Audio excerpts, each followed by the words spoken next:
Mir, o- y ni decir don Pedro Mir con su canto trigueño y con sus formas poéticas evidentemente relacionadas con... Pero aunque Lorca fue el que más influyó, sin duda, no es menos cierto que todos los poetas fueron leídos. Ese encuentro de ese grupo inicial conmemorando a Góngora tiene un significado fundamental, porque durante esos siglos era Quevedo y Góngora estaba prácticamente oculto. Son ellos los que a partir de ese homenaje demuestran la grandeza de la poesía. La grandeza de la poesía es la diversidad, la riqueza de tener un Quevedo y tener un Góngora, la riqueza de tener un Neruda y tener un Vallejo, la riqueza de tener un Federico García Lorca y un Vicente Alessandre, o un Rafael Alberti y un Luis Cernuda. En fin, esa riqueza se demuestra en el hecho de que aunque fue un grupo de amigos inicialmente, hay de hecho una comunicación de Alberti, ya bien pasado el tiempo, en que juega un poco con Gerardo Diego y le dice en una carta, ha habido en la historia de España un grupo de poetas y amigos más cercanos que nosotros.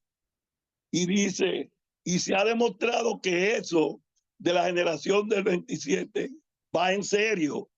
O sea, lo que comenzó como un encuentro de amigos se constituyó en un aporte esencial a la literatura en general y a la literatura de la lengua. Pero tenemos que saber que previo a la existencia de esta valiosa y extraordinaria generación, que en el libro, por ejemplo, las cartas del boom, en las cartas del boom, y ese dato quería decirlo, se habla de la relación importante de todos los miembros del boom, de los cuatro fundamentales, o sea, de Cortázar, Carlos Fuentes, García Márquez y Vargas Llosa. Y precisamente en la parte introductoria de ese libro se dice que el único grupo donde hubo una significativa reunión de amigos y de escritores de primera magnitud se reúnen es el boom latinoamericano en narrativa y la generación del 27. Son los dos momentos en que en medio de una situación donde siempre hay diversidad, conflicto entre los escritores, se unen escritores del boom en el ámbito narrativo y un grupo de poetas de primer nivel en la generación del 27. O sea, es un dato sumamente importante. Naturalmente, sabemos que antes de ellos, en la poesía española, teníamos esa influencia de Rubén Darío que va a llegar hasta Machado y a Juan Ramón, y que va a haber un cambio en la poesía española a partir de ese momento, con ejemplos como Juan Ramón y Machado. Pero también sabemos que se siguió evolucionando y que ese grupo de poetas que Gerardo Diego, en la antología que escribió para el 1932, que publicó, es que da vida real literaria a ese grupo, porque en esa antología están reunidos esos poetas fundamentales. Eso es sumamente importante porque ellos admiraban a Juan Ramón y admiraban a Machado, pero tenían que tomar su camino. Y eso de la poesía pura, por ejemplo, en Juan Ramón, fue avanzando hasta que ese grupo del 27 se acercó un poco a las vanguardias a través del movimiento creacionista, por ejemplo, que influyó, y otro movimiento de vanguardia también generado en España y en Francia. Eso es sumamente importante porque ese grupo se va desligando de los poetas anteriores y ya utiliza más una libertad creativa a través fundamentalmente de las imágenes. Hay una libertad creativa a través de las imágenes, pero hay también un hecho fundamental que es la influencia del surrealismo en varios de esos poetas, en autores como el mismo Lorca. No es lo mismo el Lorca del romancero, no es lo mismo el Lorca inicial, ese gran Lorca, que el Lorca de poeta en Nueva York.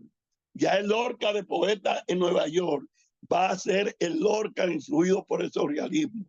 Y un escritor nuestro, Marcio Veloz Maggiolo, en su libro Cultura, Teatro y Relatos en Santo Domingo, dice que Lorca y Neruda eran los más grandes poetas surrealistas, poniéndolo incluso por encima del fundador del surrealismo, que es André Breton. El surrealismo viene a darle un poco más de libertad a la estructuración poética y por eso varios miembros de la generación del 27 toman eso. Naturalmente, la situación de España, la situación de la dictadura de Primo Rivera, la situación luego de la Segunda de la República y toda esa situación que va a terminar necesariamente con el exilio de algunos de sus miembros, pero van a dar continuidad a su proceso creativo, ya sea en México, como es el caso de Cernuda, ya sea en los Estados Unidos, ya sea en cualquiera de los lugares, ya sea en Cuba, ya sea en Puerto Rico, donde también, no solamente, donde está también Pedro Salinas, ¿verdad? Uno de los autores fundamentales del 27 y que está también antes Juan Ramón, que influyó en ellos. O sea, que a pesar de la situación de España y los aspectos sociales y políticos y las mismas condiciones particulares de ellos, esa continuidad de la poesía y la búsqueda de formas nuevas para estructurar la poesía va a continuar en forma significativa. Por eso es una generación esencial. Naturalmente, los trabajos fundamentales de ellos en su primera etapa van entre el 27 hasta el 36. Y por eso algunas personas se confunden un poco, dicen generación del 36, generación, bueno, es del 27. Lo que pasa es que el 36 también fue un año fundamental, como fue el 32. Además hubo otros poetas que lo siguieron, más jóvenes, y que dieron continuidad a todo ese proceso. Y tenemos que mencionar, por ejemplo, a Miguel Hernández. Hay entonces en esa generación del 27 todo un núcleo que va a impactar la literatura. Antes hubo la generación del 98, pero llega la generación del 27 con una innovación fundamental que no va a ser solamente para España, sino que va a ser para toda la lengua y que va a ser para todas las formas. Y por eso mencioné un título como poema, como poeta en Nueva York, porque cada uno va evolucionando y va cambiando y va buscando formas. Un autor como Vicente Alessandre, que en una entrevista, un estudio que hace Julio Ortega a algunos autores sobre cómo llegaron a la poesía, toma esa cita de Vicente Alessandra, dice que él entró a la poesía por haber leído unos versos de Rubén Darío. Sin embargo, aunque entró a la poesía por haber leído unos versos de Rubén Darío, no siguió, porque ya no era el tiempo del modernismo, buscó sus espacios hasta lograr textos fundamentales sobre la temática amorosa ligada a la estructura surrealista. Y es naturalmente, el único que gana el premio Nobel, porque no hayan ganado otros el premio Nobel, no tenían esa misma dimensión. Bueno, fue Alexandre quien gana, que recibe el premio Nobel. Como en el boom latinoamericano, los cuatro se lo merecían, tanto Cortázar como Carlos Fuentes. Bueno, lo ganaron García Márquez y Mario Vargas Llosa. Es decir, que cuando menciono a un autor como Vicente Alexandre para ver la destrucción del amor, por ejemplo, cómo a través de ese lenguaje se puede tratar una temática amorosa en forma distinta a lo que se había hecho. Pero también hay que consignar que la guerra civil española y el impacto que tuvo ese hecho en la intelectualidad del mundo, pero fundamentalmente de España, va también a traer como consecuencia una inserción de la temática social, digamos que casi política, en varios de esos autores.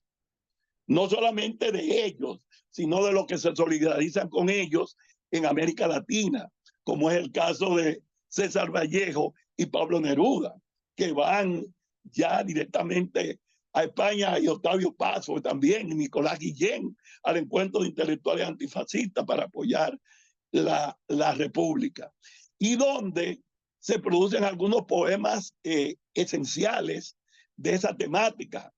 Y entre esos poemas tenemos que pensar en España en el corazón de Pablo Neruda, o España aparte de mí este cáliz de César Vallejo. Más políticos no pueden ser dos poemas, pero grandes poemas independientemente del tema, porque el problema de la poesía no es el tema, el problema de la poesía es la capacidad formal de estructurar a través del lenguaje un espacio que pueda constituirse en una armonía y una belleza. Entonces, eso también es importante señalarlo, porque muchos de ellos se integraron a la República, algunos de ellos terminaron en el exilio, y sabemos de la muerte de Federico García Lorca y lo que eso significó. Y ya le mencioné el poema de Manuel del Cabral, escrito en el grupo, y lo que escribió tantos poetas, tanto españoles como del mundo, que escribieron acerca de la muerte del gran poeta Federico García Lorca. Pero también tenemos que tomar en cuenta el aporte de un autor como Pedro Salinas y el tema del amor en Pedro Salinas. El tema del amor en Pedro Salinas es un tema emblemático y sumamente importante cuando analizamos la literatura en lengua española. Pero, ¿qué podemos decir nosotros de Rafael Alberti? ¿Qué podemos decir nosotros de Cernuda? La poética de Cernuda, que viene a desarrollar en forma más plena ya en México, estando en México, y que estudia Octavio Paz en ese brillante ensayo acerca de su obra, es uno de los aportes fundamentales de esa generación, ya no hecho en territorio español, sino en México. En fin, estamos hablando de una generación cuyos aportes, cuyo significado, cuya trascendencia es nodal. Y no tenemos que hablar un día o 2 días, tenemos que darle continuidad, porque su influencia en toda la literatura hispánica y con las traducciones en la literatura en general ha sido esencial. Y voy, porque yo no sé si ya me pasé los 15 minutos, todavía tengo mucho tiempo. Ya debemos ir concluyendo, sí. Quedaban otros temas interesantes, pero ya lo vamos a dejar para otro momento.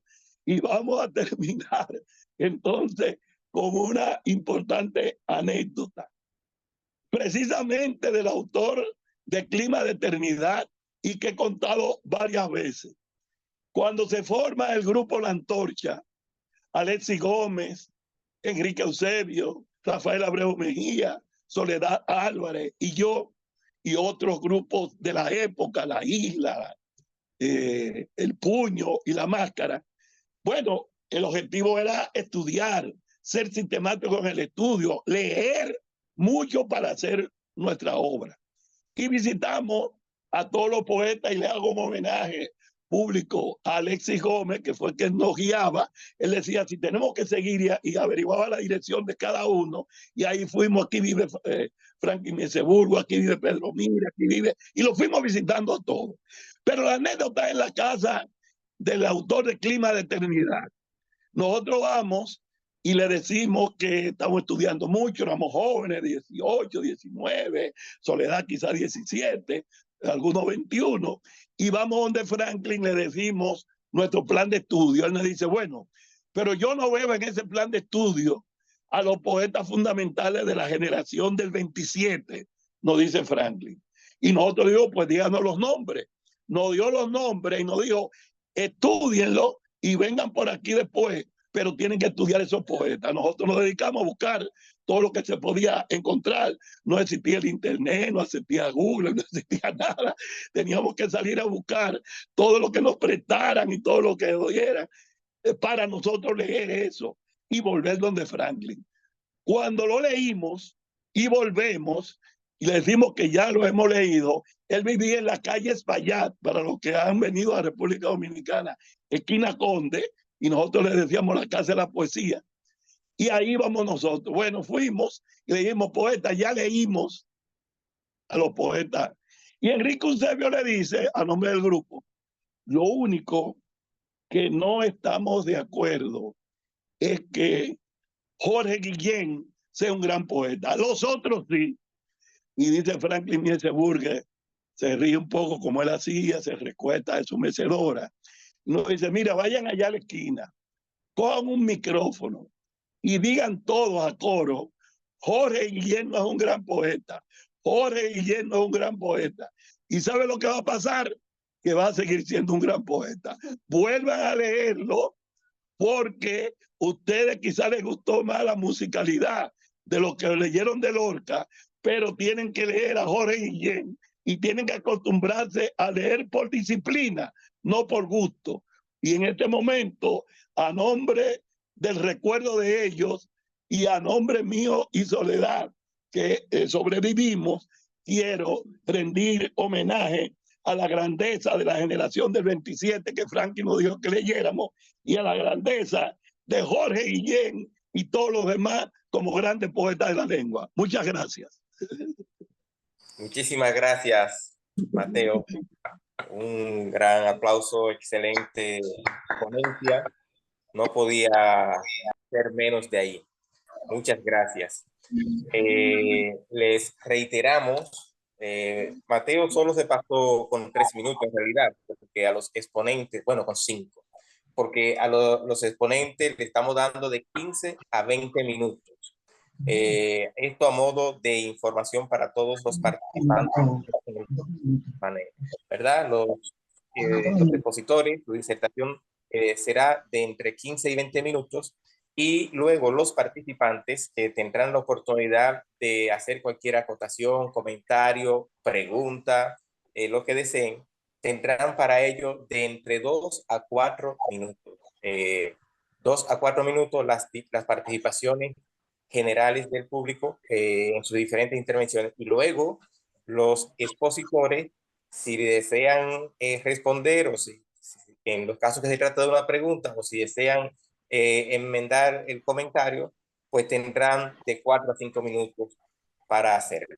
Esas son las reglas del tiempo y qué bueno que Mateo no se fue tan lejos porque si respetamos las reglas terminaremos en el tiempo previsto y así todo irá bien. Bueno, pues continuamos con el desarrollo de este panel sobre la generación del 27 y la sin sombrero, organizado por Acudevi, el taller literario Clima de Eternidad, y que cuenta además con el respaldo de la dirección del Ministerio de Cultura en el exterior. Corresponde ahora hablar sobre la sin sombrero. Este tema está a cargo de la escritora, poeta, ensayista, investigadora y profesora María Teresa Ayllón, que no la voy a presentar yo, sino que vamos a pedirle a la distinguida presidenta de Acudevi Ana María Céspedes, que tenga bien introducirnos la siguiente disertación. Adelante, Ana María Céspedes. Muchas gracias, Simeón. Pues yo tengo el honor de ser amiga de María Teresa, de compartir con ella y de compartir con una mujer que da voz a otras mujeres que no lo tienen. No voy a repetir lo que has dicho, sino que voy a hablar de sus publicaciones y de su participación como educadora, como investigadora en varias universidades latinoamericanas, como ha sido en la Argentina, en México, República Dominicana, Brasil, Nicaragua. Y es una mujer muy dedicada a todo lo que es la investigación y por eso tiene esa experiencia y esas bases tan sólidas cuando habla. Me gustó mucho sus últimos libros como Farruca, Algarabía de una mujer coraje, y me gustaría que al final ella, por favor, pudiera explicarle a los oyentes sobre este libro, específicamente porque es uno de los últimos que ha publicado, es un libro de metapoesía. Ha publicado también El Duende y la Hierbabuena, que son poemas y coplillas, coplillas para el cante, Alegría y Pandemia, Vampirizada, que es un libro, dice ella, para sobrevivir a una pareja tóxica, Con la lámpara encendida, un libro de metapoesía de compromiso, y de derechos humanos también ha escrito diversos artículos y algunos libros en los que se destaca en derechos humanos, transexualidad y feminismo, identidad y simbolismo de la opresión. Tengo que decir que a partir de conocer a María Teresa en el Congreso de Metapoesía del año pasado, como es una mujer que se toma tan a pecho lo que investiga y lo que busca, indaga, es una mujer incansable para indagar, despertó en mí y en otras personas que lo conocemos porque hemos hecho varias presentaciones de sus libros. La gente se ha interesado sobre el tema de la metapoesía, que para muchos es desconocida. Pero no voy a agotar el tiempo de María Teresa porque va a hablar precisamente de esa parte de los humanos que somos las mujeres, y dentro de esas mujeres las sin sombrero, que usaron su vida no solamente biológica, sino sus trabajos literarios y su experiencia en la poesía conjuntamente o paralelo a la generación 17. Así que yo también, igual que usted, estoy deseosa de escuchar a María Teresa y John. Muchas gracias. Buenas tardes, a un lado y al otro del Atlántico. Un placer estar con ustedes. Un agradecimiento enorme, como siempre, a la asociación, a CUDEVI, por el trabajo cultural e intelectual que desarrolla, y en particular a este seminario y a Simeón Arredondo, el poeta que me ha invitado, que ha tenido la gracia de confiar en mi exposición, siendo que no soy especialista en estas lides. Bien, Clima de Eternidad es un seminario al que quiero aportar lo que se me ha pedido, y es las mujeres de la generación del 27 o las sin sombrero. Simeón decía, el cartel dice generación del 27 y las sin sombrero. Si le ponemos una conjunción copulativa, tenemos dos cosas diferentes: la generación del 27 y alguna extraña relación con las llamadas sin sombrero. Pero este término no es un término que sirva de sinónimo. Vamos a ver, si hacemos hincapié en el nombre de la sin sombrero, estamos hablando de un movimiento feminista internacional que se expresa mediante la pedagogía, la literatura, las artes plásticas y la ciencia pura. Eso no es la generación del 27, abarca de otra manera. el nombre no es un nombre que tampoco se haya dado a partir de estudios de literatura y mucho menos de la generación del 27. Es el nombre que se le ha dado un equipo de documentalistas en el año 2013, que contaban una anécdota, y es que ocurrió que Salvador Dalí, Federico García Lorca paseaban con Margarita Manso y Maruja Mayo, y era un hecho común hablar de las cosas que oprimen nuestro cerebro, y en particular se hablaba del sombrero. Había muchas formas de decir cómo necesitábamos airear las ideas, cómo necesitábamos airear el pensamiento español retrógrado. De esta manera tuvieron la gracia en la Puerta del Sol, que es el kilómetro cero, es decir, el centro de Madrid y a la vez centro geográfico de España. Se quitaron el sombrero y algo dirían, seguramente vocearon. Maruja Mayo cuenta, ya de anciana, esta anécdota: nos quitamos el sombrero en la Puerta del Sol y nos apedrearon, llamándonos de todo la gente que pasaba por allí. Bueno, me sirve esta anécdota para dos cosas. Una, decir que el nombre de La Sin Sombrero es un nombre que le viene bien a un documental, es un titular, no es una clasificación y mucho menos una clasificación literaria.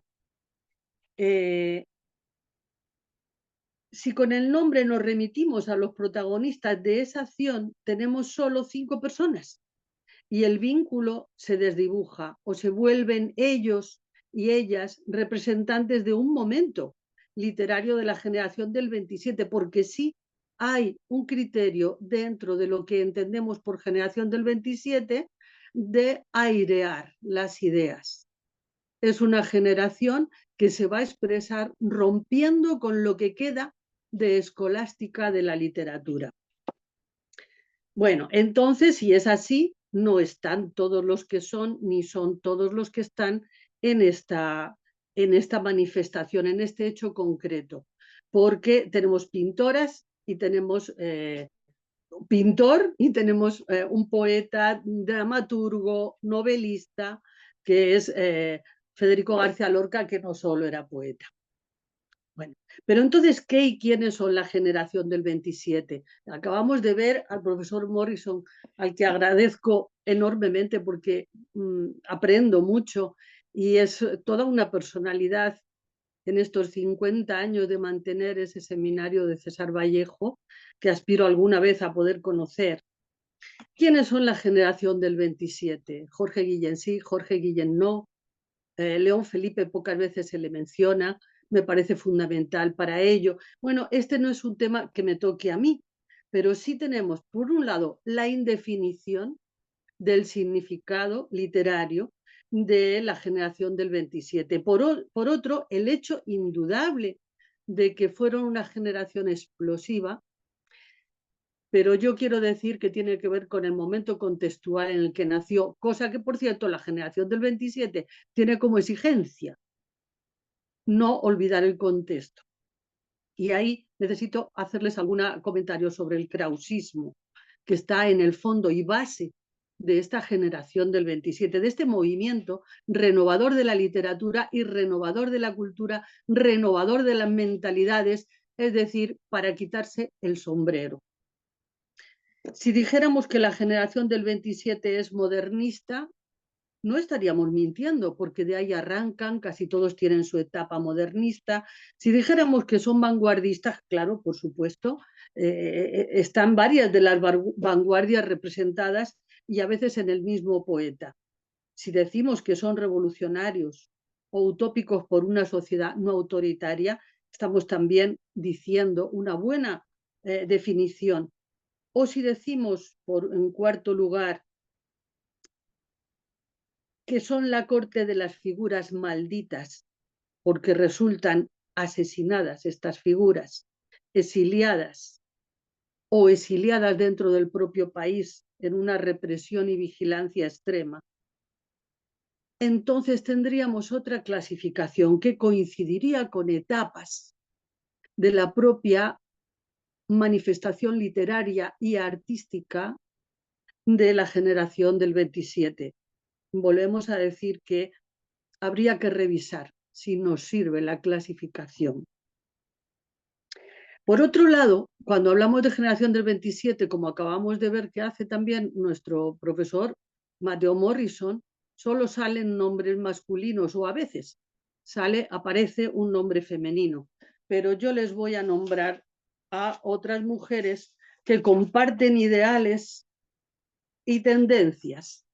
Concha Albornoz, que creaba los salones para la discusión, María Moliner, que es anterior pero se mantiene, y ahora les diré también en qué papel. María de Maeztu, igualmente, Margarita Bonnati Botella, María de la Ole Járraga, María Teresa Borragán Rojas, María Teresa León, María Zambrano, Clara Campoamor, Zenobia Camprubí, Eva Canel, Luisa Carnés, Rosa Chacel, Ernestina de Champucín, María Francisca Car Margarit, Carmen Conde, Josefina de la Torre, Magda Donato, María de Echarri, Teresa de Escoracia, Margarita Ferreras, Elena Fortún, Margarita Gil Roeset, Agustina González López, Concha Méndez, Carmen Conde, Margarita Ferreras, Delfi Tejero, Rosario de Velasco, Consuelo Vergés, Lucía Sánchez Saornil, Carmen Laforet, Marta Luz Morales, Margarita Nelken, Carlota O'Neill, Matilde Ras, Lucía Sánchez Saornil, Carolina de Soto y Corro, Pilar de Valderrama, Julia Uceda, poeta fallecida recientemente, Maruja Mayo como artista pintora, Madame Anselma, también artista pintora, etc. Tenemos como precursoras de ellas. En 1980 nace Concepción Arenal, que 20 años después se tiene que vestir de hombre de los pies a la cabeza para que la dejen asistir de oyente a las clases de Derecho. Clases de Derecho muy interesantes, reserven esa memoria. Es tal la situación de la educación de la mujer en el siglo XIX que en 1840 Concepción Arenal tiene que solicitar un permiso porque no había ninguna ley que lo prohibiera, pero cuando las mujeres solicitaban educarse en la enseñanza superior, les decían, no puede ser, nunca ha sido, no hay costumbre, ¿qué va a pasar? ¿Cómo van a haber faldas aquí dentro? No se permitirá, no permitirá que se concentren sus compañeros o puede pasar alguna cosa que no quisiéramos que pasara, es decir, peligro para la persona. Bueno, tenemos que en 1837 Rosalía de Castro ya ha llegado a ser una grande de las letras. Se dice gallegas, pero ella se negó a que se la llamara de las letras gallegas y anunció, después de Follas Novas, anunció que escribiría solo en castellano en adelante. Emilia Pardo Bazán, 1842, que atraviesa la segunda mitad del siglo XIX en demandas continuas de que se la permita educarse, asistir a las clases y se la considera, no se la titula porque no se la permite matricularse en nada, pero se la considera experta en derecho, no se la considera filósofa sino pensadora, no se la considera jurista sino reformadora social, de prisiones, de escuelas, de la orfandad, de la asistencia social, etc. Tenemos 1969 Concha Espina y tenemos 1873 a María Goyri, que fue la primera doctora en filosofía, que era tía, junto con Ramón Menéndez Pidal, su esposo, tía y apadrinadores ambos de María Teresa León, una gran mujer, gran escritora, novelista, que tiene las memorias más reconocidas, Memoria de la Melancolía, como obra cumbre, descripción increíble de lo que significa el exilio. Y no de su exilio, sino una obra sobre el exilio, Memoria de la Melancolía, que la escribió hasta el final de su vida, pese a que su marido la encerró, o parece ser que hizo porque la internaran como que había perdido la razón, cosa que era muy común entre las mujeres notables. Pero internacionalmente tenemos también a Mona Lisa o María Luisa Fernández de García Huidobro, que fundó la revista aliada de la Unión Patriótica de Mujeres en Chile y que es la madre de Huidobro. O las mujeres de Boston, que dieron los medios para crear la residencia de señoritas en Madrid, merced a la cual las mujeres de Latinoamérica, especialmente, no, perdón, las mujeres del extranjero, especialmente de Boston y de Estados Unidos, venían a residir mientras hacían sus estudios en España y se quedaban en una residencia de alumnas, de señoritas. Como en esa residencia se daba educación complementaria, en realidad se daba educación de vanguardia, educación impresionante a la que acudían las mujeres de España porque no había muchas posibilidades de estudiar. Tenemos a Lidia Cabrera de Cuba, que fue amiga también de Camila Enríquez Ureña y de Teresa de la Parra de Venezuela, Camila Enríquez Ureña de República Dominicana, también sufragista, y de Gabriela Mistral, de la que no hace falta decir nada, pues es premio Nobel, aunque casi nunca se recuerde, que recibió en 1923, publicó sus obras en España en el 23, tuvo que influir por fuerza, y todas estas son las precursoras de los cambios en la literatura que efectúan las mujeres y que no han sido estudiados. De hecho, han sido apartadas de las antologías y de todo tipo de relación y taller donde se habla de la generación del 27. Pero si ellas no son la generación del 27, deberíamos de trabajar con algún nombre que signifique la tendencia novedosa, innovadora y rupturista que efectuaron en las letras y en el derecho estas mujeres. Si quiere poner, Simeón, por favor, el contexto, la filmina de contexto que le he dado, vamos a ver que si la gran aspiración de las mujeres de esta generación era conseguir estudiar, que se las permitiera estudiar, vamos a ver que consiguen, dirán ustedes, ¿por qué hay tanta maestra? ¿Por qué tantas estudian magisterio? ¿Por qué tantas estudian derecho? Verán, en 1869 se crea una escuela de formación para institutrices porque no se les daba entrada en la educación superior de otra forma. Y todas las mujeres que no pensaban ser institutrices se van a estudiar allí porque es lo que hay. Y allí estudian nuevas tendencias y avances científicos de todo tipo.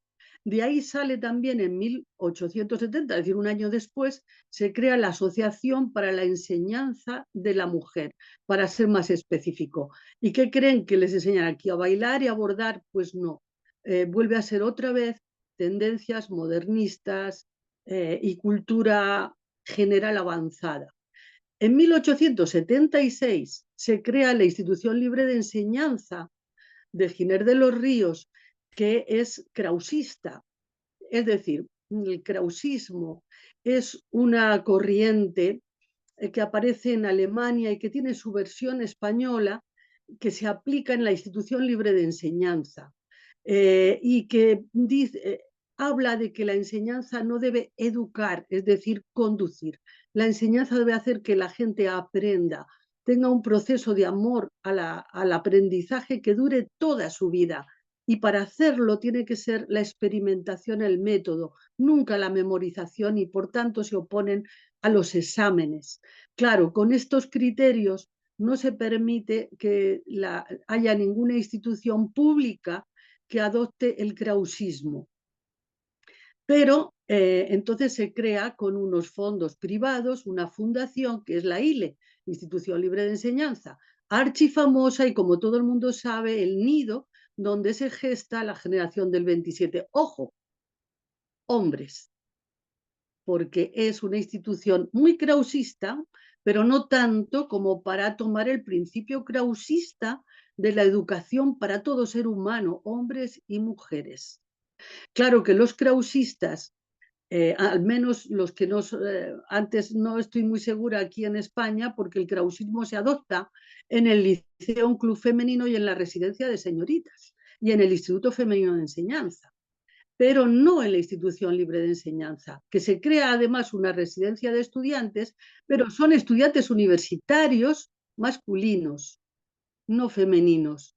Miren qué cosa más bonita.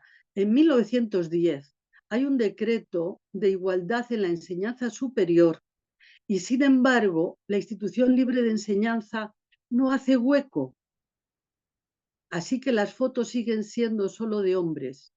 Y cuando se reúnen en las tertulias solo pueden entrar hombres, porque las mujeres que entran a un café son llamadas de manera muy fea. Raramente pueden asistir del brazo del marido, lo cual no está bien visto que se repita a menudo, o del brazo de un padre o tutor, lo cual tampoco está bien visto que se repita a menudo. Así que son pocas las mujeres que alguna vez aparecen en las tertulias de los cafés. En 1910, mediante esa ley, el Instituto Femenino de Enseñanza empieza a hacer enseñanza sobre todo de derecho y de artes, de las artes. Y crea en 1915, 5 años después, la residencia de señoritas. Y es directora María de Maeztu, Instituto Nacional Internacional de Madrid. ¿Qué ocurre? Perdón, a ver, que están entrando tarde y se me sobreponen a la filmina. Bien, ¿qué ocurre? Que en Boston hay un movimiento feminista muy fuerte y hay unos fondos económicos que se destinan a España para la creación de la residencia de señoritas. Se lo acabo de comentar hace un momento. Pero también al venir de Estados Unidos y ya vienen de otros países de América Latina, residen, trabajan y se forman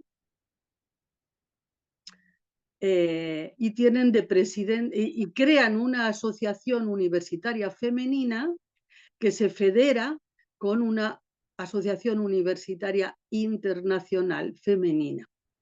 Como ven, aquí tenemos lo que les decía al principio, un movimiento feminista transformador que consigue dar a las mujeres un cauce para que estudien. Y a la par van luchando algunas mujeres como Clara Campoamor o Victoria Kent para que las permitan entrar. Fíjense que algunas de ellas habían estudiado contabilidad o taquimecanografía para acceder a alguna forma de entrada técnica, porque las taquimecanógrafas y así como enseguida las operarias del telégrafo, que eran funcionarias del Estado, entran en categorías que se les permite algunas formas de formación. Bueno, todas estas mujeres se relacionan con quién, si no, la generación del 27 masculina en un Madrid enfebrecido, en una época de explosión cultural que sin duda protagonizó en buena parte la institución libre de enseñanza, son acompañantes y van apareciendo en algunas de las fotos de estos poetas, narradores, ensayistas, artistas, plásticos, hombres y mujeres. También en la Escuela de Artes y Oficios habían encontrado alguna forma de entrar algunas mujeres artistas, pero se crea en 1920 la Escuela Superior de Artes de San Fernando y ahí se permite entrar mujeres. Y empiezan a formarse algunas artistas plásticas. Estamos en un contexto social de monarquía, dictadura, república, monarquía, dictadura, segunda república, golpe de Estado, llegando al 36, golpe de Estado, guerra civil y exilio. Para intentar no alargarme excesivamente. No podemos olvidar el contexto para ver el tipo de poesía narrativa y el tipo de urgencia. De hecho, hay un teatro de urgencia en 1936 que también tiene que ver con una poesía que tal vez no se llamó de urgencia, algunos llamaron revolucionaria, y que Mateo Morrison ha mencionado, nombrando a Miguel Hernández, por ejemplo, pero hay más, también está Teresa León, que además asume la dirección del Comité para la Cultura y crea La Barraca y pone al mando a García Lorca y crea el Teatro de Urgencia, creo, y pone como director a su pareja de entonces, Marinero en Tierra, como Alberti, que la va siguiendo por donde ella va. ¿Se me acabó el tiempo? No, no, decía Rafael Alberti, que lo estaba usted Rafael buscando. Alberti, sí, Sí, Alberti, pero ya me salió. realmente también debemos ir concluyendo ya. Sí, allá vamos. Bueno, entonces, ¿cómo se logró esconder a esta cantidad de mujeres y a otras que me he dejado en el tintero porque según voy buscando voy encontrando nuevas? ¿Cómo se logró esconder a las mujeres vinculadas a esta época revolucionaria en la cultura española? Pues lo más sencillo que cabe pensar, y siempre pasa, es relegar al olvido. También pasó incluso en el exilio. Eh, la coartada es la necesaria selección, claro, pero sabemos que eso introduce sesgos y uno de los primeros sesgos que se introducen es el de género. Dos, mediante la clasificación, es decir, si encontramos a todas estas escritoras que he nombrado, unas clasificadas como escritoras feministas, otras clasificadas como edad de plata de la literatura española, es decir, hay tantas formas, tantas categorías que se les da a estas escritoras que cualquiera que haya trabajado en investigación sabe que cuando la clasificación es descomunal no estás clasificando nada, estás desclasificando. Cuando tienes tantas categorías que no puedes agrupar, no has hecho ninguna clasificación, has ocultado. También minimizando la trascendencia de su trabajo. Por ejemplo, a las mujeres no se las nombra nunca científicas, raramente se dice doctora o no se dice fue la directora de tal cosa, se dice dirigió una institución, en la cabeza estaba. Entonces, estos son input que les doy para que busquen, para que puedan buscar. También se oculta en la misma frase en la que todas son, por ejemplo, la cuestión de oportunidad. Cuando, déjenme que me salte esto porque es largo de explicar. Asociación abusiva sería otro de los puntos por los que cuesta encontrarlas, porque se hace por dos vías. Primero, una, se relaciona con los antecedentes que no son, es decir, a las mujeres siempre cuando aparece su genialidad se dice, tenía un padre con una gran biblioteca o su hermano publicó 15 años después algo. Es una forma de relacionar con alguien que se ve claramente que no existe esa relación, pero siempre hay que relacionar la producción original de una mujer a alguien, pero no se hace siempre en el caso de los varones. Otra forma de asociación abusiva es juntando su nombre siempre al acompañante o poniendo el nombre del acompañante en vez de la productora de conocimiento. Este es el caso paradigmático de María Teresa León y Alberti. María Teresa León, por ejemplo, llega en el exilio habiendo sido diputada, habiendo sido representante internacional, habiendo dirigido el Comité de las Artes y la Cultura, habiendo publicado extraordinariamente, y llega con Alberti, que había estrenado una obra que no tuvo éxito en España. No digo que no fuera buena, por favor, pero llega y Losada los recibe en Argentina y les dice, por favor, quedaros aquí, porque iban para Chile, quedaros aquí, os doy casa y os voy a ayudar, ya verás. Alberti, tú eres poeta, ¿verdad? Pues escribe que publicamos un libro tuyo, y así escribe Marinero en Tierra. Y un año después tiene el libro y Losada busca el dinero para publicarlo. Sin embargo, María Teresa León, que tenía 3 libros esperando publicar, claro, por pudor no dice, no, hombre, públicame los míos que ya están hechos, porque el dinero es para los dos, o sea, igualmente. Pero Losada, con toda su buena intención, dice, no os preocupéis, os doy casa y a tu marido le doy trabajo para que mantenga la casa. Y ella se queda relegada a buscar, a hacer traducciones, hasta que un año, año y medio después consigue empezar a publicar las obras que traía para hacerlo. Y no con Losada, por vergüenza busca otros editores. Entonces, esta es otra forma, bien intencionadas, todas ellas bien intencionadas, si no sería horrible pensarlo. y también se esconden ellas por su seguridad o a veces por su comodidad.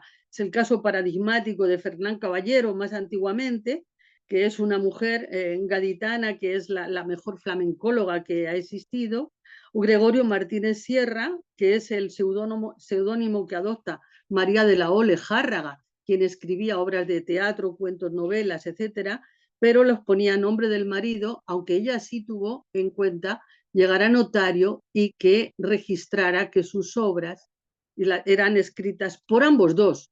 En realidad, Gregorio Martínez Sierra era un magnífico gestor de teatro. O Jorge Sanz, que es amantina, o Emily Bronte, que firmaba como Elisbel, es otra forma. O se da un reconocimiento vicario a un hombre de su entorno, familia, que sigue siendo el caso paradigmático de María Teresa León.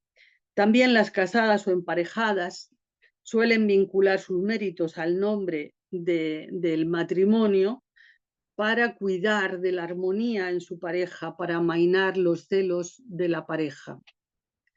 Con esto cierro mi intervención sobre el significado y la ocultación de la sin sombrero de las mujeres, probablemente de la generación del 27. Muchísimas gracias, María Teresa. Te damos un aplauso. Excelente presentación. Tanto Mateo como María Teresa nos han edificado y nos han deleitado con estas magistrales exposiciones en torno a lo que fue la producción literaria y por qué no, ese recorrido también que nos trae María Teresa sobre la generación del 27 y su incidencia en la posteridad y que seguro que será por siempre. Qué bueno, María Teresa, que se ha ido avanzando y que gracias a Dios ya hoy las mujeres tienen una voz más fuerte y estamos seguros que eso seguirá, que seguiremos avanzando en ese sentido. Correspondería el turno en este momento en la programación de este interesante panel sobre la generación del 27 y la sin sombrero a una salutación del director de Cultura Dominicana en el exterior, el señor Rey Andújar, pero nos están comunicando que no se ha podido conectar por razones técnicas y está pidiendo disculpas por ello. Lo que significa que vamos entonces a continuación a abrir los turnos para que todos los asistentes, todos los participantes en este taller tengan la oportunidad de expresar sus inquietudes, opiniones, preguntas, cualquier comentario en torno al tema que se está tratando. Y repito, pueden formular preguntas a los panelistas, a los disertadores. Abrimos en este momento los turnos, de modo que quienes deseen hacer uso de la palabra solo tienen que levantar la mano. Si tienen alguna dificultad para hacerlo a través de la plataforma, lo hacen, abren la cámara y lo hacen físicamente, levantan la mano y nuestro técnico Luis Sánchez, que nos está asistiendo, nos informará quién está levantando la mano o si nosotros lo vemos, procedemos inmediatamente a darle la palabra. Así es que se abren los turnos para las personas que deseen hacer uso de la palabra sobre los temas tratados en este panel. Por lo pronto no veo ninguna mano levantada, ni a través de la plataforma, ni en cámara. Bueno, ya tenemos a Cristina Piñeiro. Adelante, Cristina.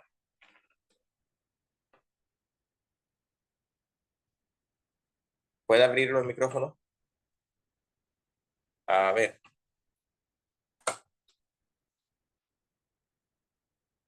Parece que salió, Cristina.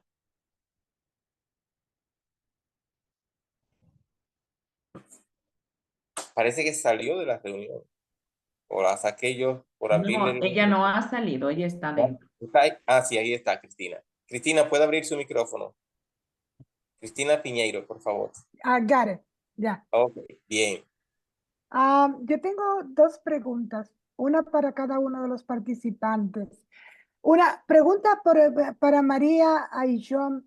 Lo que tengo es una acotación de lo que ella dijo con relación a de que siempre la importancia de esas mujeres del 27 le era conferida a través de un hombre. Y así resulta con Margarita Gil Rosset, que fue una estupenda escultora que incluso hizo cosas que no se estaban conferidas para una mujer. Sin embargo, en su nota de vida se registra, se dice, se agrega que ella se suicidó a causa de un enamoramiento que le surgió por Juan Ramón Jiménez. O sea, ahí vemos esto que nos plantea nuestra María Teresa Ayllón con relación a esta situación. También, además, me gustaría saber cómo se recopiló todo este material, porque yo buscando y buscando, recogí algunos poemas muy bonitos. Por ejemplo, denme un minuto, por favor. Un minuto de...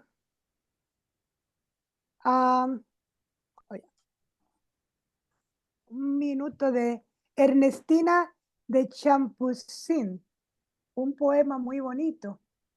Lo busqué y es cómo se recogió toda esa información, todo ese legado. ¿Cómo? Bien. ¿Contesto? Sí, por favor. Bueno, desde que Simeón me invitó, llevo trabajando en ello. Como bien sabe Cristina, hace 2 años, algo más de 2 años, que vengo trabajando en la poesía de mujeres notables, porque son infinitas las mujeres, en poesías de mujeres notables en castellano, es decir, latinoamericanas, españolas y guineanas. Y estoy trabajando, no sé para cuándo podría tener algo decente, porque no quiero caer en el mujeres más importantes y sacar una docena, sería muy triste. Entonces se me atraviesa por medio Simeón y me invita a este seminario y digo, bueno, vale, esto es algo que tengo en mente hace mucho tiempo, las mujeres vinculadas a la generación del 27. Y empecé sin tener más datos, porque busqué en internet y, bueno, generación de 27 vinculada a la institución libre de enseñanza. ¡Oh, qué maravilloso! Ginés de los Ríos, ya conozco esto, conozco las actividades. Además, he trabajado sobre, bueno, y sigo trabajando sobre Clara Campoamor como sufragista, como mujer de derecho, primera que tuvo un despacho de derecho, ella y Victoria Kent, primeras que se matricularon en la Facultad de Derecho cuando se les permitió. Es decir, el momento que se permitió a las mujeres entrar en la universidad fue un boom, no daban abasto, no daban crédito a la cantidad de mujeres que se apuntaban. Bueno, entonces el hambre de cultura era comprendido por alguna gente con un sesgo muy fuerte clasista. Es decir, el krausismo, por ejemplo, entendía que la mujer de cierto nivel, de cierta clase social, la mujer burguesa, tenía una vida horrible, aburridísima. Además, había una venezolana que escribió una novela justamente sobre, que se llama Ifigenia, la muchacha que se fastidió. Y fue un boom que vendió en una semana más de 6.000 ejemplares. Entonces, ya por todas partes, estoy hablando de Venezuela, por todas partes se coaligaba ese grito desesperado de la mujer burguesa a la cual se le había ido quitando atribuciones y funciones hasta el punto de que no tenía nada que hacer, y eso es el peor castigo que se le puede dar a un ser humano. Bueno, entonces yo busco por ese lado y es una ventana que abre ventanas y nunca se acaba. Y encuentro mujeres que han tenido premios destacadísimos, nominaciones de todo tipo, que tienen monumentos, pero que no tengo la obra en ningún lado. No es el caso de Ernestina Chambursí, que tiene unos poemas maravillosos y que hay varias páginas web que recogen algunos. Pero es muy difícil encontrar un libro de ellas, porque no están en ninguna, no se ha molestado nadie en hacer una recopilación de estas mujeres impresionantes y que tuvieron mucho éxito al publicar. El caso de Chambursí, por ejemplo, era una mujer muy joven que admiraba grandemente, como toda esta generación admiraba a Juan Ramón Jiménez. que venía de la generación del 98, pero a la vez hacía un tránsito hacia las vanguardias y parecía ser que era la lumbrera para esta nueva generación de la Institución Libre de Enseñanza. También hay que decir que Juan Ramón Jiménez era profesor de universidad y eso es un buen altavoz. Muchísimas gracias. Me gustaría hacer mi segunda pregunta, si es posible, Sí, al sí, adelante. maestro Morrison. Es una pregunta compuesta. Él dijo que la importancia de la poesía, no es el tema, sino la estructuración. ¿Cómo podría un poquito, maestro, aclarar eso? Adelante, Mateo. Muchísimo gusto. Primero quiero saludar la exposición de María Teresa y todo lo que ha aprendido en eso y la necesidad de seguir investigando sobre este tema. Hay en nuestro país, por ejemplo, una poeta, Aída Cartagena Portalatín, que fue la única mujer de la generación de la poesía sorprendida, que quizás es el movimiento literario más importante nuestro, o uno de los más importantes. Y cuando ella escribió Una mujer está sola, fue como un grito que tiene mucho que ver con lo que dice María Teresa, que sucedió con lo que denominamos sin sombrero, con lo que sucedió en muchos países, no solamente en España, también en otros países de Europa y en América.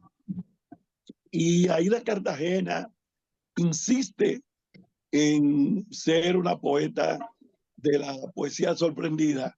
Y ese libro, ese poemario que invito a leerlo, Una mujer está sola, es un grito, porque en realidad una mujer no estaba sola.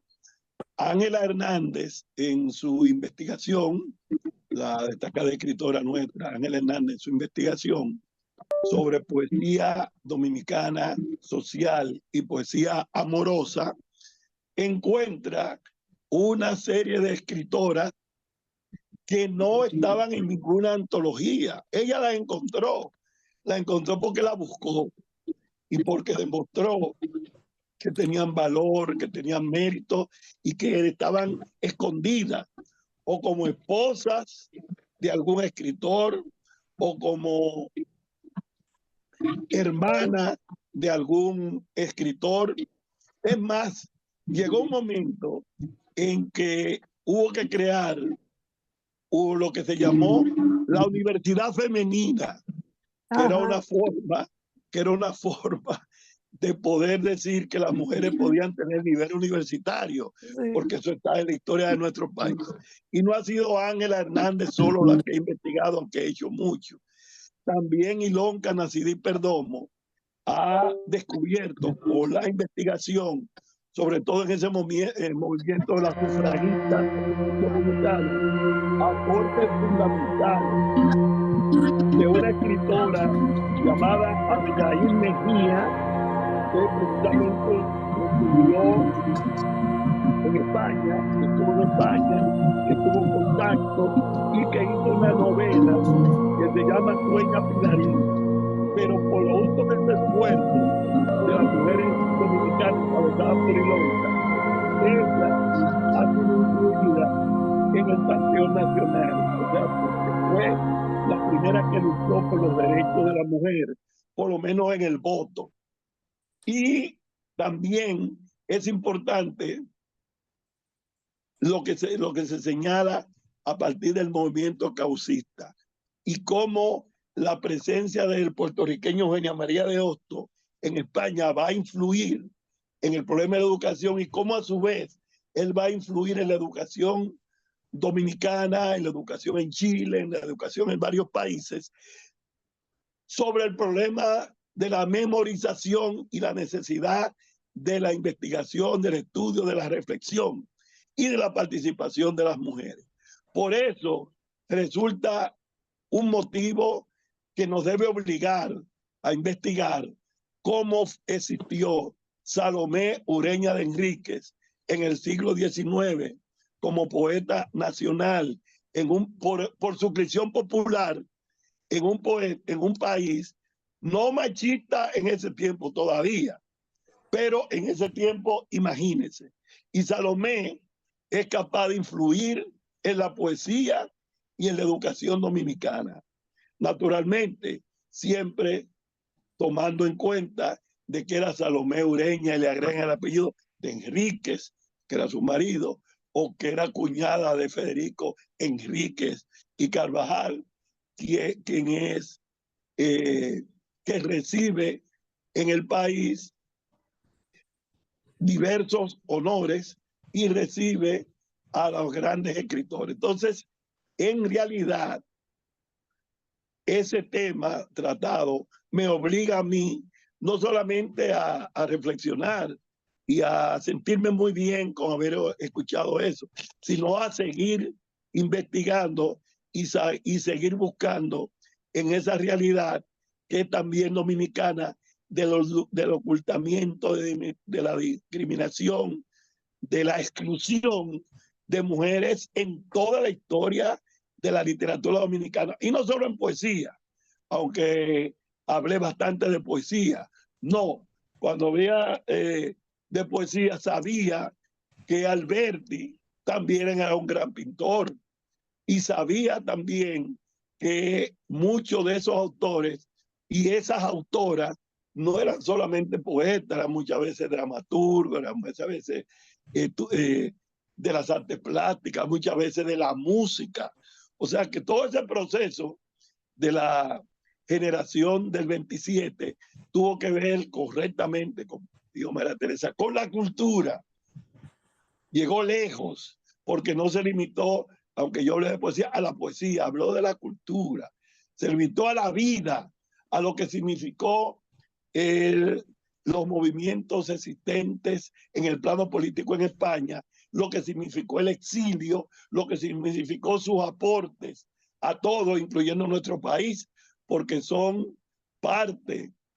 María Ugarte, por ejemplo, yo diría de la sin sombrero, para decirlo de alguna forma, jugó un papel esencial en la historia de la cultura dominicana. Ella dirigió el suplemento cultural de uno de nuestros periódicos y le dio cabida a las nuevas generaciones poéticas. La página literaria de María Ugarte, ¿verdad?, que vino en el proceso del exilio, es fundamental para estudiar la literatura y la cultura dominicana, pero no solamente la poesía, sino su aporte en el ámbito de las artes plásticas y en la investigación histórica. Es María Ugarte, esa escritora española, esa escritora y esa investigadora que aporta estudios fundamentales sobre todo el proceso de nuestra cultura, en términos de cultura material y cultura inmaterial. Ahí están sus libros y además fue ganadora del Premio Nacional de Literatura y de todos los reconocimientos. Sin embargo, yo sé que hay otras escritoras y hay otras autoras que también vinieron y quizás tenemos que seguir investigando para que afloren sus nombres y probablemente lo que hicieron. Eso es sumamente importante. Con respecto a la pregunta, está bien. Tiene que ser fondo y forma, contenido y estructura. Lo que señalé es que lo definitivo, en última instancia, es la capacidad de utilizar adecuadamente el lenguaje para estructurar un poema. Porque nosotros tuvimos, así como hubo la Guerra Civil Española, nosotros tuvimos en pequeño una guerra civil dominicana que terminó en guerra patria por la intervención de 42,000 marines norteamericanos. Y ahí se escribió poesía. Y se escribió poesía con un contenido y con un deseo en términos de tema muy revolucionario, pero muchas de ellas no tenían la estructura formal y la calidad necesaria para adquirir la categoría de obra de arte, porque no se trata solamente de escribir y de redactar. Lo más difícil es convertir eso que se escribe en arte, no en una simple redacción, que puede ser adecuado para un artículo periodístico, ¿verdad? O para un ensayo, pero no para el arte. Eso quería decir, si no lo expliqué bien, por eso lo quiero precisar, que sí que se necesita el contenido, que sí que se necesita el tema, pero si el tema no es tratado adecuadamente a través de un uso preciso y concreto del lenguaje, no va a resultar una obra de arte, por más buenas intenciones que tenga el autor. O sea, muchísimas gracias, maestro. A mi entender, las convenciones del lenguaje es lo que nos faculta a los que escribimos para que llegue el mensaje a los interlocutores. Estamos de acuerdo. Muchas Bien. gracias. Gracias a ti. Muchísimas gracias, Cristina, y gracias a María Teresa y a Mateo por sus respuestas. Tenemos manos levantadas de Isabel Cadet, de Bernardo Asís Favor y de María Teresa también. María Teresa, no sé si es para referirse a lo que se ha comentado justo en este momento. Si es así, puede hacer uso de la palabra ahora, María Teresa. Gracias, sí. Es también para Cristina, para decirle, es la forma y el fondo es la diferencia entre la poesía y la poética. La poética es la búsqueda en las formas, la estructura. Perfecto. Y la poesía es el impulso creador. Excelente. Muchísimas gracias, María Teresa. Bueno, le damos la palabra a Isabel Cadet de Alemania, que solicita una intervención. Adelante, Isabel, por favor, abrir el micrófono y hacer uso de la palabra. Un saludo para todos y todas. Bueno, estoy muy contenta de haberlos escuchado. Mi participación en realidad es para darle las gracias primeramente a ti, Simeón, por haberme invitado a este panel y unas miles de gracias a los panelistas por haberme edificado con sus exposiciones. Muchas gracias. Estoy muy contenta de haber podido escucharlos. Gracias, gracias. Súper interesantes sus exposiciones, tanto la del señor Mateo Morrison como la de la señora María Teresa Aillo. Muchas gracias, de verdad. Bien, gracias a ti, Isabel. De eso se trata, de llevar a toda la población esos conocimientos que andan por ahí y, como dijo alguien en una ocasión, los conocimientos, si no se comparten, no valen de nada.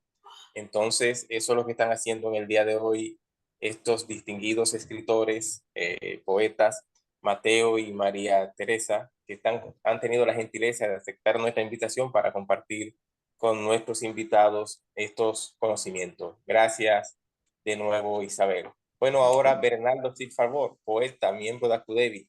Adelante, poeta Bernardo. Por favor, abrir su micrófono.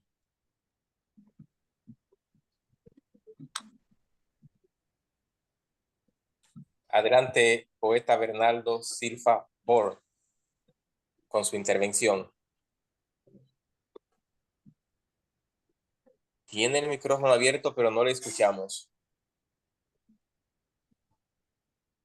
Sí, buenas noches. Buenas. Simplemente para felicitar a don Mateo Morrison por esa brillante exposición y a María también felicitarla porque el contenido de La Sin Sombrero me pareció extraordinario, y felicitarte a ti, a Daniel y a todos los miembros de la asociación, que aunque yo estoy un poco retirado por aquí por Murcia, pero siempre me conecto, siempre estoy ahí presente para escucharles. Así que reitero la felicitación a don Mateo y espero verlo pronto a Mateo allá en Santo Domingo, que iré en agosto. Gracias. Muchísimas gracias, Bernardo, desde Murcia. Bueno, si alguien más desea hacer uso de la palabra, este es el momento. No veo ahora mismo más manos levantadas. Luis, si me puede ayudar. Bueno, sí, tengo aquí a Eridania Rodríguez desde San Pedro de Macorís. Adelante, Eridania, con su intervención. Sí, buenas tardes a todos. Un placer estar en esta majestuosa exposición. Quiero decirles que es un tema muy interesante. Incluso me ha arrojado luz a mí también, porque estamos haciendo un proyecto de maestría, de tesis de doctorado, y estamos investigando sobre paradigmas de la educación. Queremos hacer un aporte al sistema educativo dominicano y estamos analizando los paradigmas que se han usado y se está usando actualmente. Y vemos que el asunto es ese, o sea, el atraso que hay y el impedimento. Entonces, con lo de las sin sombreros, me doy cuenta cuánto daño se ha hecho a la educación, ¿verdad? El detener el conocimiento, la expresión y todo eso. Entonces, lo que se ha expuesto hasta ahora y en los comentarios de que a las mujeres y nosotras mismas debemos apoyarnos unas a otras para que pueda seguir el avance. De lo contrario, seguirá el estancamiento si solamente se queda en una parte y dirigido solo por una parte. ¿Me doy a entender? O sea, que debemos seguir avanzando para que podamos aportar a nuestro país. Así que muchas gracias. Así es, Eridania. Tiene muchísima razón. Muchísimas gracias por tu intervención y por tu interés. Y nos alegra saber que esta actividad está llenando su cometido, que es uno de los objetivos de ACUDEVI, difundir las artes, las letras, el conocimiento en términos generales, no solo en la República Dominicana, sino en todo el universo. Y a través de actividades como esta, pues lo vamos consiguiendo poco a poco. Si alguien más desea intervenir, puede ahora solicitar el uso de la palabra y con muchísimo gusto le damos la oportunidad. De lo contrario, pues podemos ir concluyendo. No sé si Daniel o Ana María desean acotar algo ya para ir concluyendo, porque por la hora que es y como ya no tenemos más manos levantadas, Ana María, Daniel, ¿desean alguna intervención? Sí, gracias, Simón, gracias. Bueno, solo felicitar y congratularme por la participación de Mateo Morrison y de Teresa. Excelente ponencia, excelentes participaciones. Así que me congratulo y los congratulo. Así que muchísimas gracias. Congratulaciones. Muy bien, Daniel, gracias a ti por todo el apoyo y tu trabajo, tu gestión cultural. Yo quería decirle a María Teresa que la invito pública y formalmente para que pueda venir en algún momento que acordemos al país, conocer la experiencia del César Vallejo y del Festival Internacional de Poesía, del Festival Internacional de Poesía que hacemos cada año. O sea, me gustaría que pueda participar y ese tema que ella trató, me gustaría que lo pueda tratar en parte de esos eventos que realizamos. Queda hecha formalmente la invitación y ya tú sabes, a través de ti podemos hacer los contactos del lugar. ¿Cuándo vienes a Santo Domingo? Sería un lujo tener a María Teresa en Santo Domingo con una ponencia de esa. La invitación está hecha, nos ponemos de acuerdo. Muchísimas gracias, profesor Morrison.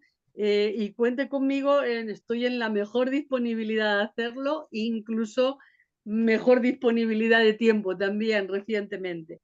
Así que seguiré trabajando sobre ello, creo que el trabajo va a ser largo. Me encantaría hacer equipo para poder darle una profundidad, que es el término adecuado a este estudio. Sí, me parece que sería excelente esa experiencia y ese trabajo por lo que ha hecho Ilón, que ha hecho Chiquivicioso, ha hecho Soledad en la misma dirección, o Ángela Hernández.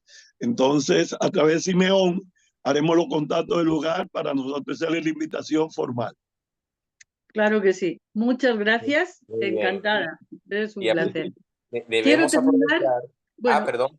Sí, no, adelante. quería terminar con una propuesta y es, Sí. bueno, realmente me tomó la mano ya el profesor Morrison, porque efectivamente se trata de invitar a trabajar sobre este tema, no conformarse con la brillantez de la generación del 27. A lo mejor, si quitamos una figura, nos quedamos sin generación, porque ¿qué es lo que le da sentido a una generación? Tal vez Rubén Darío se la dio al 98, bueno, no quiero pasarme, ese tema ya no lo domino, pero quiero decir, necesitamos repensar. Yo soy admiradora de César Vallejo, totalmente, pero tenemos que repensar. tenemos que repensar, claro que sí. No podemos conformarnos, que ahora parece que todo el mundo vivió, conoció, se movió con Federico García Lorca, pero tampoco eso nos sirve. Necesitamos algo más incluyente y más profundo, que analice. Totalmente de acuerdo. Totalmente. Excelente, excelente. Estamos generando, ¿verdad? Ese interés. Debemos aprovechar este escenario para informar a los que no lo saben que la Feria Internacional del Libro de la República Dominicana este año está dedicada a don Mateo Morrison, que es un gran homenaje que se le hace a un escritor en vida, que tradicionalmente se le dedica a un fallecido. En esta ocasión está dedicada nada más y nada menos que a Mateo, el escritor, uno de los escritores dominicanos vivos más prolíferos y que de alguna forma mantiene siempre ese activismo y ese vigor en el quehacer cultural y en las letras dominicanas, lo que para nosotros es un gran orgullo y una gran satisfacción. Todo lo que podamos estar por ahí apoyándole, debemos hacerlo, o por lo menos darle seguimiento, así sea a través de las redes o por la vía que tengamos a nuestro alcance. Nuestras felicitaciones, maestro Mateo. Gracias. Ana María, antes de cerrar, ¿desea decir algunas palabras? Presidenta de ACUDEVI. ¿Me escucha? Debe abrir el micrófono, lo tiene cerrado. Sí, estoy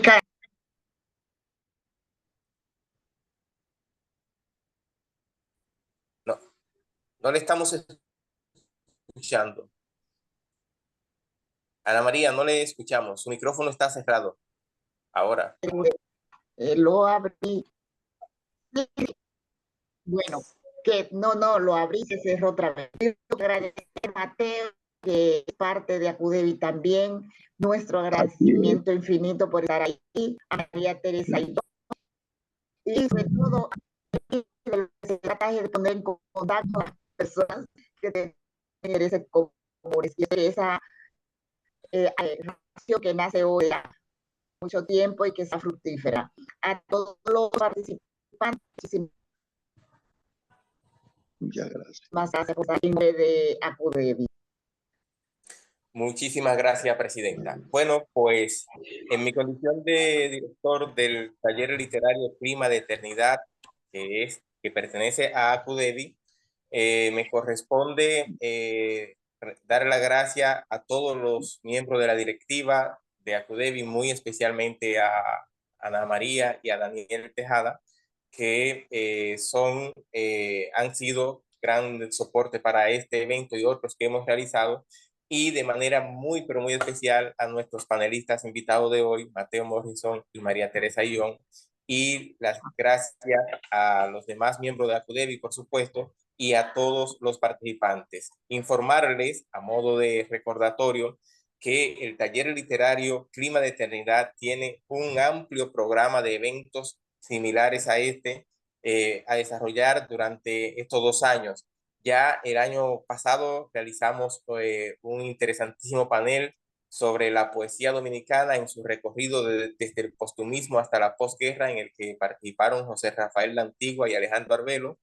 Posteriormente realizamos un conversatorio, un coloquio con mujeres poetas residentes en España, muy interesantísimo. Entre ellas tuvo Rosa Silverio y otras. Y en el día de hoy hemos tenido este banquete literario sobre la generación del 27 Ira sin sombrero. Nuestra próxima entrega tratará sobre el boom latinoamericano y cómo llegó la novela americana a Europa. Esto estará a cargo del novelista y escritor dominicano Avelino Stanley. Será por ahí por el mes de noviembre posiblemente, y les estaremos invitando por los mismos canales que lo hemos hecho ahora. Así que les reiteramos las gracias. Pueden todos abrir los micrófonos y despedirse, y será hasta la próxima. Bueno, Muchas gracias a Cudevi, muchas gracias. Gracias. Para todos. Bueno, Buenas excelente. noches, Buenas noches. distinguida, ¿cómo están todas? Buenas noches, agradecido de verdad, muy De interesante. verdad, excelente. Gracias a ustedes, gracias Yuri. Buen fin de semana, se cuidan.